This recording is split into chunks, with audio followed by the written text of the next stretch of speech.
Welcome to Half 2-4. Today in the episode, Liverpool shamefully exited the Champions League, and Arne Slot is dissatisfied and demands new transfers. A tough breakdown awaits you. Tottenham has a real catastrophe. The Spurs officially lost Romero.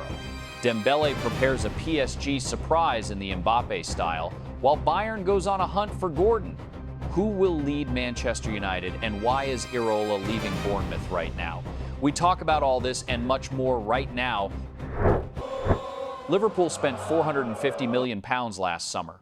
They sold Trent, Luis Diaz, Darwin Nunez. They bought Isak, Wirtz, Ekitike. And you know what they got in the end? Fifth place in the Premier League and 0-4 against PSG on aggregate of 2 matches. Congratulations. Now Slot stands in front of the microphone and says, we will have to sell to buy again. So, in fact, after the exit from the Champions League, Slot came out to the press and made a statement that sounds like a hello from a person who just arrived at the club rather than one who won the title with it a year ago. Direct quote, "We must sell to buy. We are losing several players on free agent rights. This is a big challenge in the summer." And here begins the most interesting part. Mohamed Salah is leaving for free, despite the fact that the contract was valid until 2027. He earned about £480,000 a week and was the highest paid player in the club. That is, Liverpool will not receive a single transfer pound. Zero. Andy Robertson is also leaving. From the Jurgen Klopp era, only Virgil van Dijk, Alisson Becker, and Joe Gomez remain. And now, attention last summer. Liverpool spent more than any club in history in one transfer window. And where is the result? 5th place in the Premier League, and now they still have to fight to get into the Champions League next season. Listen, I understand the transition period. I understand the cycles. But there is one detail that really gets to me. Liverpool under Klopp also sold and bought, but there was a feeling of an idea, a soul, some kind of fire. At Anfield yesterday, even the atmosphere was somewhat muffled. PSG fans sang louder than the Kop stand. This is Liverpool, you understand? It doesn't happen like that there. Or it shouldn't have been. Arne Slot is a tactically competent coach.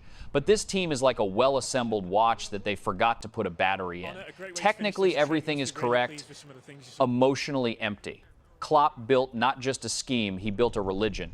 And Slot is building an office. Selling to buy, okay. But first, it would be good to understand what exactly you are building. So, Manchester United has decided 2 candidates, Carrick or Nagelsmann. The rest is just noise. Former Everton CEO Keith Wyness, a person with good contacts in the Premier League, says directly, this is a 2-horse race. Everything else is a distracting maneuver. Now let's look at the facts.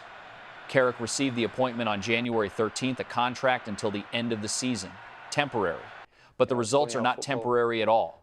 Since his arrival, he has gained 23 points out of 30 possible. This is better than most permanent coaches in the league. United is currently 3rd, contending for the Champions League. The players are for him. And here begins the most interesting part, because yesterday evening, a defeat to Leeds. 2-1 at home. The first victory for Leeds at Old Trafford since 1981. This is not just a bad result, it's a signal. And in the club, they immediately began to look more actively towards option number 2. Nagelsmann is open to working at the club this summer and has long wanted to get into the Premier League. But there is one but, and it's a big one. He is focused on the World Cup with Germany and is not going anywhere until its conclusion. And his contract with the DFB is valid until 2028. That is, the situation looks like this. If Carrick leads United into the Champions League, it's hard not to keep him. If he fails, Nagelsmann becomes the main option. And then everything depends on how Germany plays at the tournament. Failure at the tournament and the path to Manchester is open. My opinion, Carrick is currently playing the most important match of his career. And it's not the match against Leeds, it's the next 6 rounds of the Premier League. Either he gets into the top 4 and gets the job forever, or he vacates the spot for Nagelsmann. Simple rules. PSG is stepping on the same rakes again. Ballon d'Or winner Ousmane Dembele refused a new deal, and real panic began in Paris. You know what this is called? The phantom of Kylian Mbappe is wandering the corridors of Parc des Princes again. Is the best player in the world really going to dump the sheikhs just as beautifully and for free? So, let's look at the facts. The situation is currently extremely acute. According to El Nacional, Dembele simply did not sign what he was offered.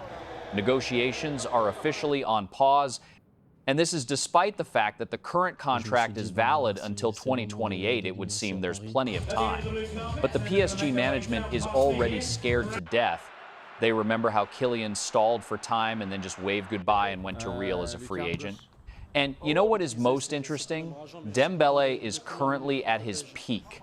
For April 2026, his market value is exactly 100 million euros. He is the heart of this project. 127 matches, 57 goals, 39 assists, and his recent brace against Liverpool away, that was simply a masterclass.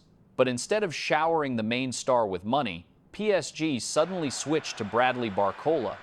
Like, it's more important to re-sign the youth now. And Dembele, well, he can wait. Luis Enrique keeps a straight face and says everything is under control, but we understand when a player of this caliber says no, it's not for nothing.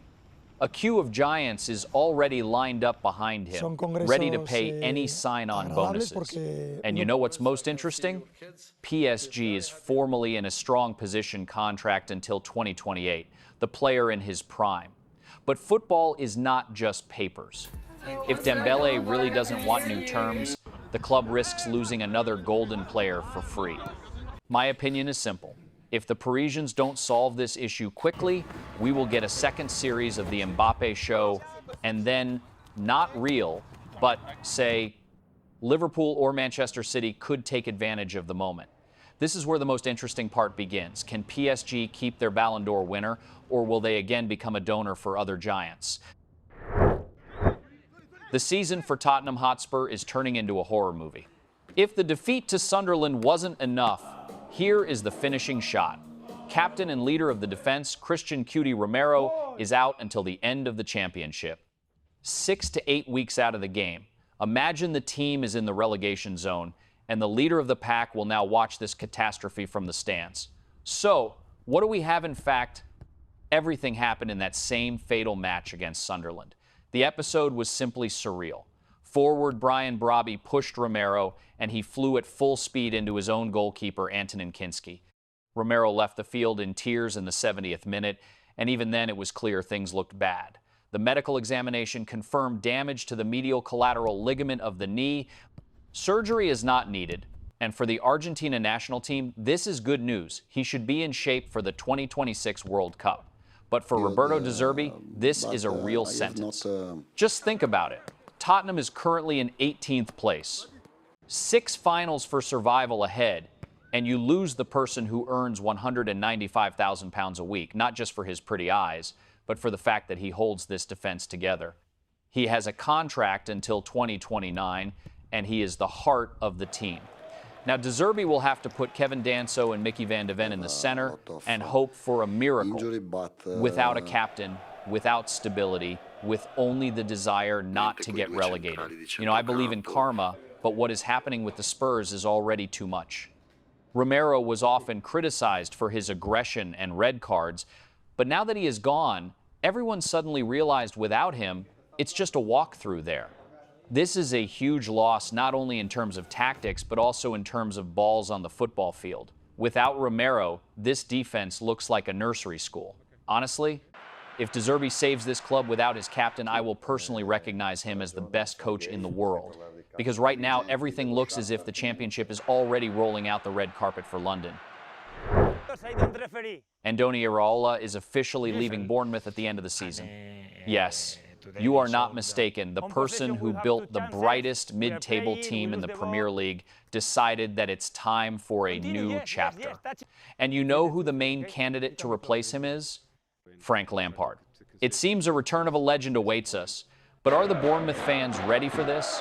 So let's look at the facts. So Frank, Irola's contract ends in June 2026, and he refused to extend it. The Basque spent 3 years on the South Coast, and it was a true fairy tale. Last season, he led the club to 9th place with record points, and now the club is confidently in 11th, having 45 points after 32 rounds.